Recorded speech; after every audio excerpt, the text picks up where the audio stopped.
Hello everyone, I am आरती। मैं स्वागत करती हूँ आप सभी का हमारे चैनल ऑनलाइन प्रेप में। तो आज हम करने वाले हैं बीएड प्रवेश परीक्षा के जीके जीएस के 50 महत्वपूर्ण प्रश्नों को सॉल्व करेंगे। तो आज की हमारी क्लास है 18। इसके पहले हम लोगों ने 17 क्लास को सॉल्व कर लिए हैं। तो बढ़ते हैं प्रश्नों की ओर। तो आज की क्लास का पहला प्रश्न है FBTR, जिसका फुल फॉर्म होता है फास्ट ब्रीडर टेस्ट रिएक्टर।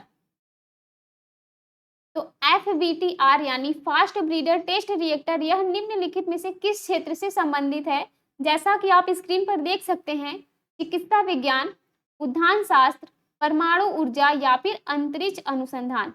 तो फास्ट ब्रीडर टेस्ट रिएक्टर जो रिलेटेड है वो है परमाणु ऊर्जा से। तो राइट ऑप्शन होगा सी।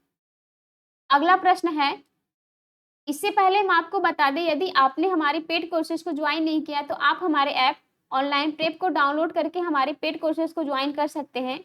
और प्रीवियस ईयर पेपर जो बहुत ही इंपॉर्टेंट होते हैं, आप हमारे वेबसाइट online.co.in पर जाकर व्यू करके परचेज कर सकते हैं। तो बढ़ते हैं प्रश्नों की ओर।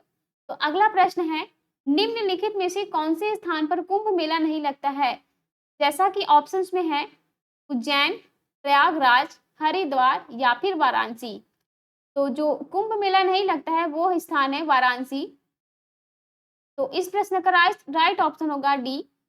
अगला प्रश्न है थर्ड, चुंबकीय अनुनाद छायांकन यानी एमआरआई का उपयोग निम्नलिखित में से किस लिए होता है? ऑप्शंस में है यह चिकित्सा निदान की एक नई तकनीक है, यह रंगीन छाया चित्रण की नवीन तकनीक है, परमाणु रिएक्टरों में क्षरण का पता लगाने हेतु प्रचलित ख्याति प्राप्त तकनीक है, या फिर चुंबकीय क्षेत्र की तीव्रता मापने के लिए उपयोगी तकनीक है। तो जैसा कि आप जानते हैं, एमआरआई का जो यूज होता है वह होता है चिकित्सा निदान की एक नई तकनीक। तो राइट ऑप्शन होगा ए। बढ़ते हैं अगले प्रश्न की ओर।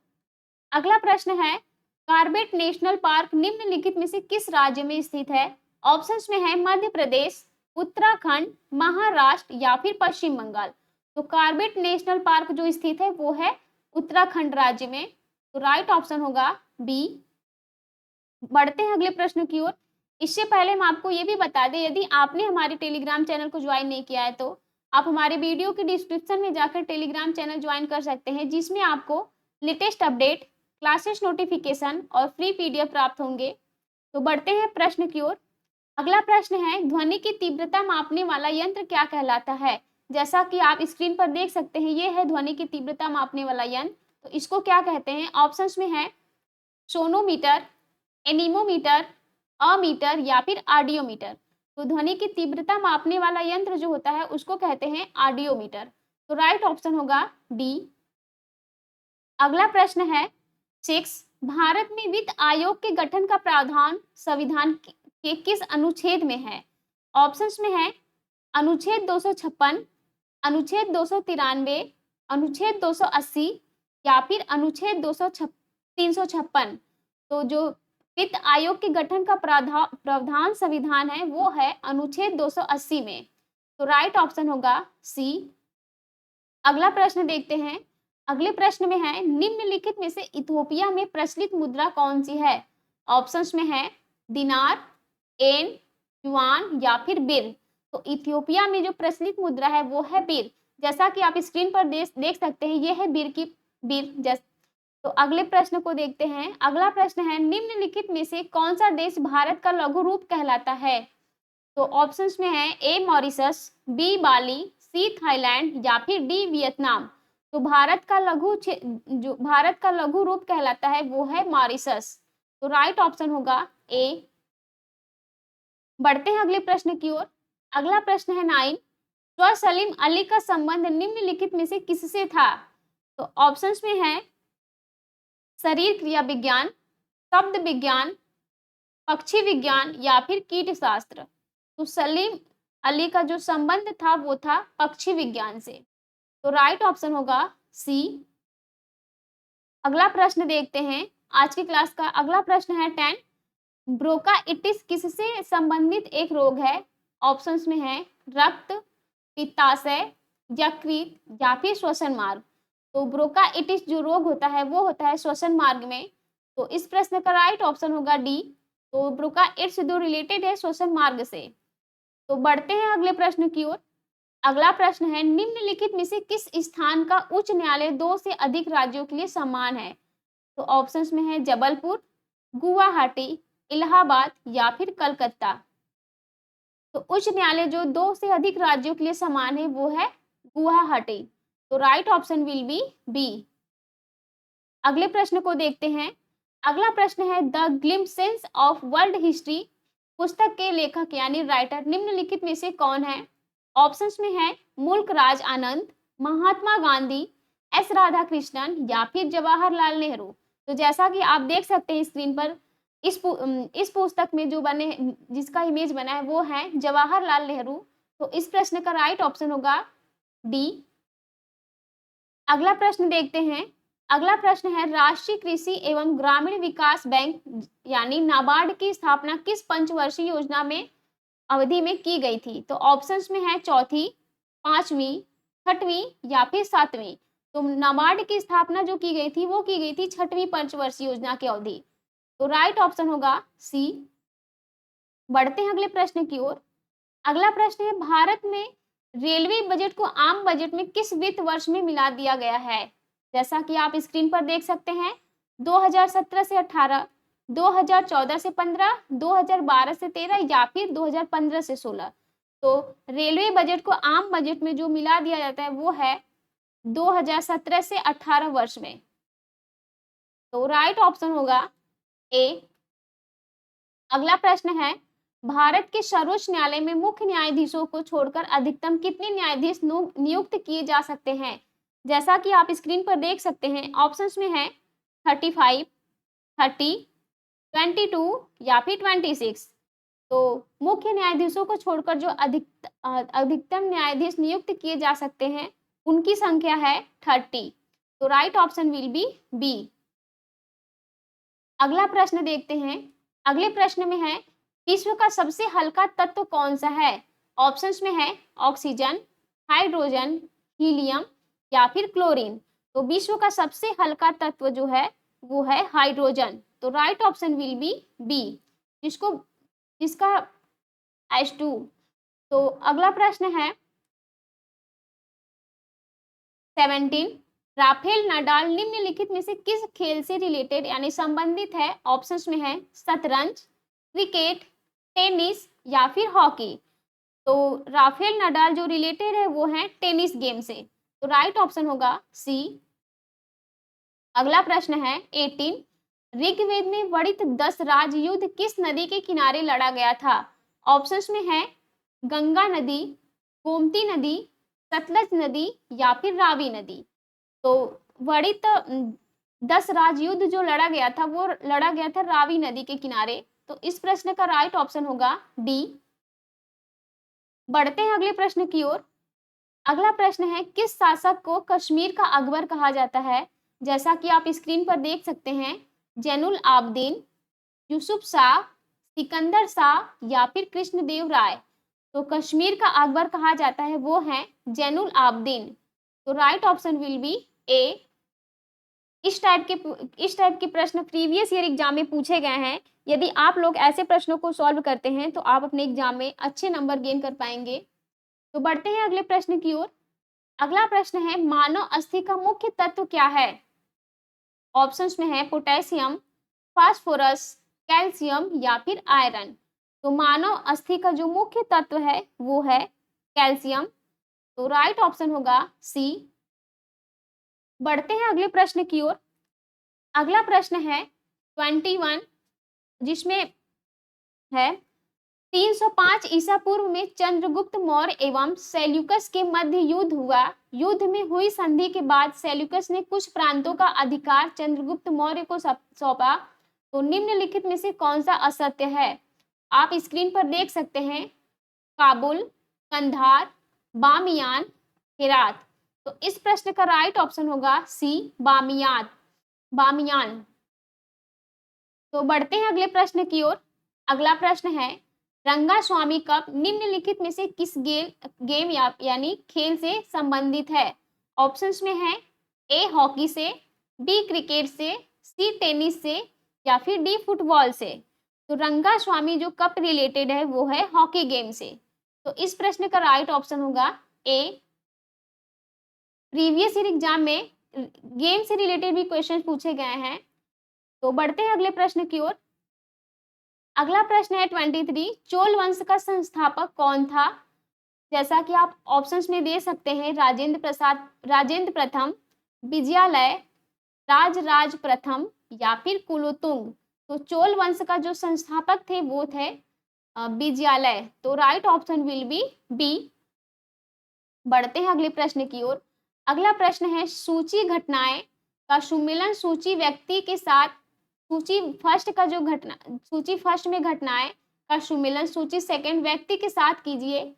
तो आप ऑप्शंस में देख सकते हैं, दांडी यात्रा जो रिलेटेड है वो है गांधी जी से, और होम रूल आंदोलन जो है वो है बाल गंगाधर तिलक से, और चटगांव विद्रोह जो है वो है सूर्य सेन से रिलेटेड, और कानपुर षड्यंत्र केस जो है वो है मुजफ्फर अहमद से। तो इस प्रश्न को आप देख सकते हैं कि दांडी यात्रा गांधी जी से है, और होम रूल आंदोलन बाल गंगाधर तिलक से है, चटगांव विद्रोह जो है वो सूर्य सेन से रिलेटेड है, और कानपुर षड्यंत्र केस जो है वो मुजफ्फर अहमद से रिलेटेड है। तो बढ़ते हैं अगले प्रश्न की ओर।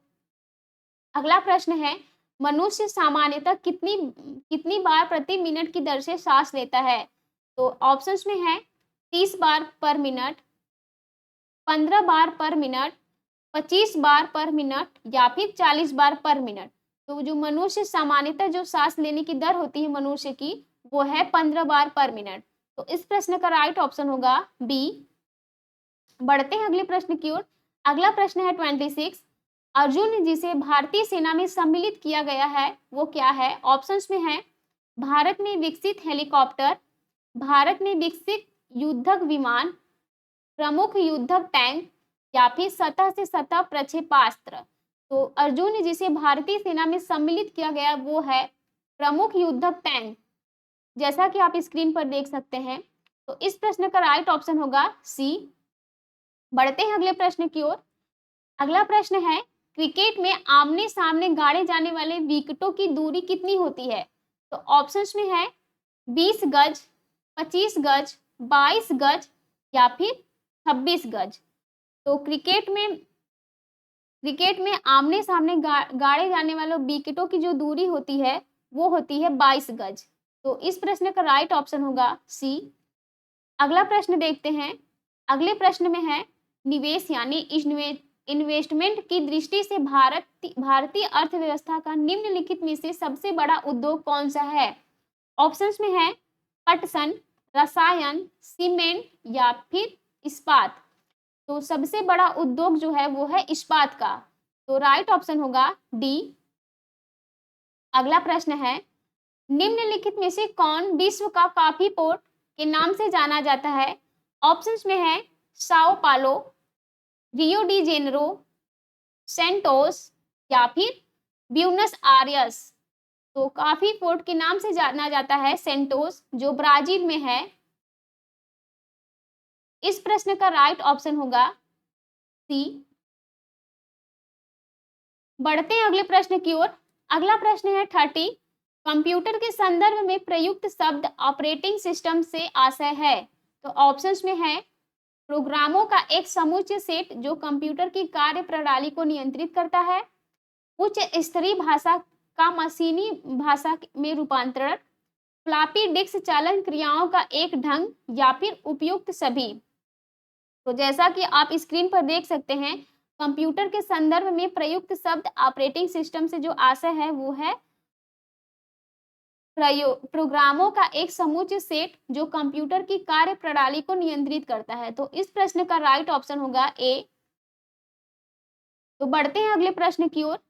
अगला प्रश्न है आज की क्लास का 31, किस आंदोलन के दौरान तिलक ने प्रसिद्ध नारा दिया, स्वराज्य हमारा जन्मसिद्ध अधिकार है और मैं इसे लेकर रहूंगा? तो ऑप्शंस में है बंग भंग आंदोलन, सविनय अवज्ञा आंदोलन, असहयोग आंदोलन या फिर होम रूल आंदोलन। तो तिलक बाल गंगाधर तिलक ने स्वराज्य हमारा जन्मसिद्ध अधिकार है और मैं इसे लेकर रहूंगा, ये दिए थे होम रूल आंदोलन के दौरान। तो इस प्रश्न का राइट ऑप्शन होगा डी।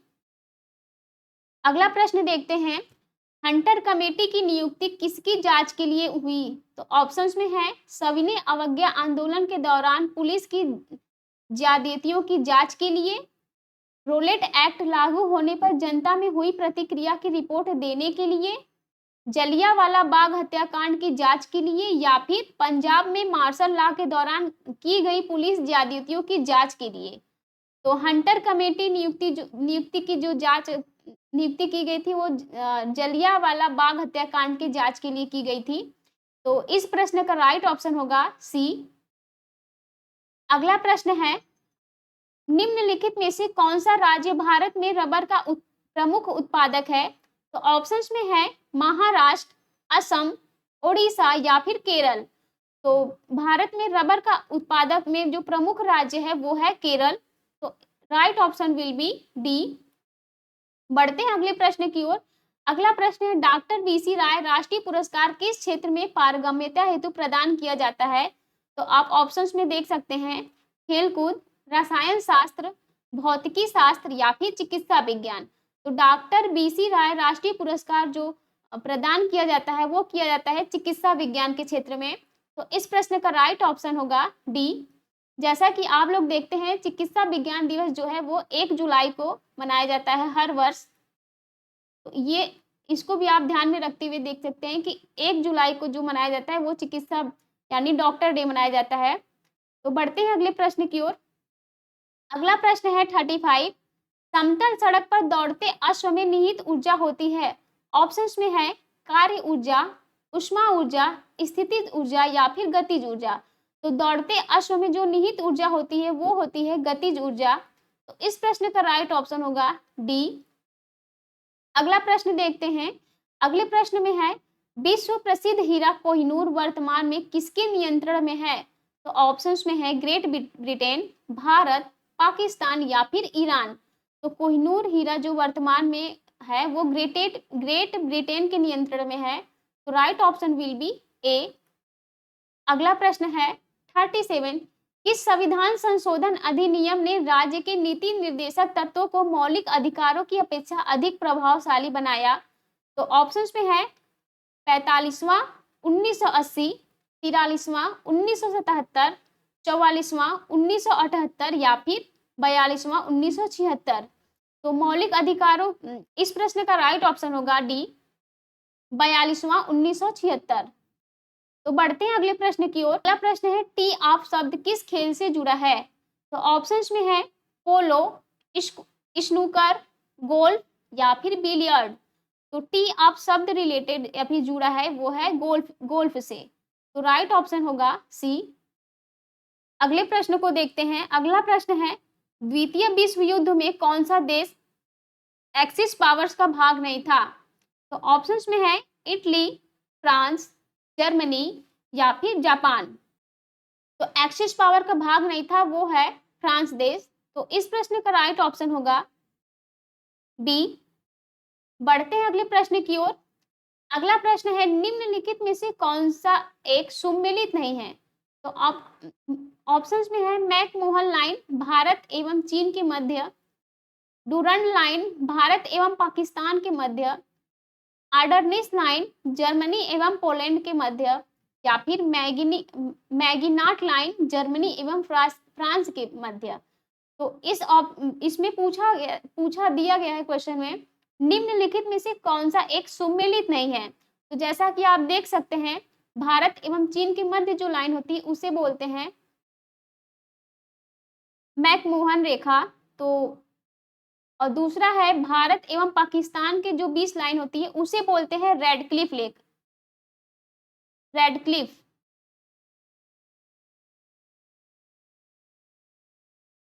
तो इसमें जो सुमेलित नहीं है वो है डी भारत एवं पाकिस्तान। तो जो डूरंड लाइन होती है वो होती है डूरंड लाइन जो होती है वो होती है पाकिस्तान और अफगानिस्तान के बीच की लाइन होती है जिसे हम डूरंड लाइन बोलते हैं। और भारत और पाकिस्तान के बीच की जो लाइन होती है उसे बोलते हैं रेडक्लिफ लाइन। तो इस प्रश्न का राइट ऑप्शन होगा बी, जो कि सुमेलित नहीं है। बढ़ते हैं अगले प्रश्न की ओर। अगला प्रश्न है कैलोरी निम्नलिखित में से किसकी इकाई है? तो आप स्क्रीन पर देख सकते हैं, आप ध्वनि, दाब, प्रकाश या फिर ऊष्मा। तो कैलोरी जो इकाई है वो है ऊष्मा की, तो राइट ऑप्शन होगा डी। अगला प्रश्न है 43, सूची 1 व सूची 2 का सम्मेलन कीजिए। तो ऑप्शंस में है जूट टेक्सटाइल, जो कि रिलेटेड है टीटागढ़ से, और सिल्क टेक्सटाइल जो कि रिलेटेड है बेंगलोर से, और ऊनी वस्त्र जो कि रिलेटेड है लुधियाना से, और ऊनी कारपेट जो कि रिलेटेड है भदोई से। तो जैसा कि आप देख सकते हैं, ए का होगा, यहाँ पर ए लिख देते हैं हम, और बेंगलोर में जो है वो है बी, और लुधियाना में क्या है वो है सी, और भदोई में है वो है डी। तो आप स्क्रीन पर देख सकते हैं, जूट टेक्सटाइल टीटागढ़ से, सिल्क टेक्सटाइल वो है बेंगलोर से, और ऊनी वस्त्र वो है लुधियाना से, और ऊनी कारपेट वो है भदोई से। तो बढ़ते हैं अगले प्रश्न की ओर। अगला प्रश्न है हड़प्पा कालीन सभ्यता की 2 सबसे महत्वपूर्ण फसलें कौन सी थी? ऑप्शंस में है गेहूं और जौ, तिल और सरसों, धान और मटर, या फिर कपास और गन्ना। तो हड़प्पा कालीन सभ्यता की जो मुख्य फसल थी वो है गेहूं और जौ। तो इस प्रश्न का राइट ऑप्शन होगा ए। बढ़ते हैं अगले प्रश्न की ओर। अगला प्रश्न है 45, फिरोजा शाह तुगलक को अशोक के स्तंभ लेख कहाँ से प्राप्त हुए थे? ऑप्शंस में है टोपरा से, मेरठ से, टोपरा व मेरठ दोनों जगहों से, या फिर सारनाथ से। तो फिरोजा शाह तुगलक को अशोक के स्तंभ लेख प्राप्त हुए थे, वो हुए थे टोपरा व मेरठ दोनों जगहों से। तो इस प्रश्न का राइट ऑप्शन होगा सी। बढ़ते हैं अगले प्रश्न की ओर। अगला प्रश्न है आज की क्लास का 46, सहारा मरुस्थल के संदर्भ में गलत तथ्य का चयन करें। तो ऑप्शंस में है यह दक्षिण अफ्रीका में स्थित है, यह उत्तरी अफ्रीका में स्थित है, या यह विश्व का सबसे बड़ा विशाल मरुस्थल है, और यह 84 लाख वर्ग किमी क्षेत्र में विस्तृत है। तो सहारा मरुस्थल के संदर्भ में जो गलत तथ्य है वो है ए, यह दक्षिण अफ्रीका में स्थित है। तो इस प्रश्न का राइट ऑप्शन होगा ए। तो बढ़ते हैं अगले प्रश्न की ओर। अगला प्रश्न है 47, महान्यायवादी यानी अटॉर्नी जनरल ऑफ इंडिया के संदर्भ में सर्वाधिक उपयुक्त कथन का चयन करें। ऑप्शंस में आप देख सकते हैं, यह भारत सरकार की ओर से भारत के किसी भी न्यायालय में उपस्थित होता है, इसे कानून संबंधी सलाह हेतु संसद के किसी भी सदन में बुलाया जा सकता है, इसकी नियुक्ति राष्ट्रपति द्वारा की जाती है, या फिर उपयुक्त ए, बी और सी तीनों ही तर्कसंगत तथ्य हैं। तो अटॉर्नी जनरल ऑफ इंडिया के संदर्भ में संयुक्त उपयुक्त तथ्य का जो है तथ्य है वो है डी, उपयुक्त सभी। तो राइट ऑप्शन होगा डी। बढ़ते हैं अगले प्रश्न की ओर। अगला प्रश्न है मूल रोम मिट्टी से जल किससे शोषित करता है? ऑप्शंस में है जीव द्रव्य कुंचन से यानी प्लाज्मोलाइसिस, परासरणात्मक सांद्रण के अंतर से, सूजन के अंतर से, या फिर मिट्टी जल से विभिन्न आयन की उपस्थिति से। तो इस प्रश्न का राइट ऑप्शन होगा बी, परासरणात्मक सांद्रण के अंतर से। तो right option will be b. अगला प्रश्न है 49, एक तेल दीपक में चिमनी के नीचे छेद होता है क्योंकि धुआं बाहर निकल सकता है, दीपक चमकदार रोशनी देता है, दीपक जलने के लिए ऑक्सीजन मिलती रहे, या फिर जलने से प्राप्त ऊष्मा बाहर निकलती रहे। तो एक तेल दीपक में चिमनी के नीचे जो छेद होता है वो होता है दीपक जलने के लिए ऑक्सीजन मिलती रहे। तो इस प्रश्न का राइट ऑप्शन होगा सी। बढ़ते हैं अगले प्रश्न की ओर। अगला प्रश्न है आज की क्लास का लास्ट प्रश्न है 50, एक अनियमित कपूर का छोटा टुकड़ा जब शुद्ध जल की सतह पर रखा जाता है तो वह जल की सतह पर घूमता है। ऑप्शंस में है कपूर जल से हल्का है, जब कपूर जल में घुलता है तो उस स्थानीय जल का पृष्ठ तनाव कम हो जाता है। वाष्पन के कारण कपूर का भार कम हो जाता है। या फिर कपूर अणु पर जल अणुओं का लसीला खिंचाव होता है। तो इस प्रश्न में राइट ऑप्शन होगा बी। जब कपूर जल में घुलता है तो उस स्थानीय जल का पृष्ठ तनाव कम हो जाता है। तो right answer will be b. तो उम्मीद करते हैं आप सभी को आज की क्लास बहुत ही अच्छी लगी होगी और आप लोगों के लिए बहुत ही हेल्पफुल रहा होगा। तो मिलते हैं ऐसे ही इम्पोर्टेंट प्रश्नों और इम्पोर्टेंट सेट के साथ अगली क्लास में।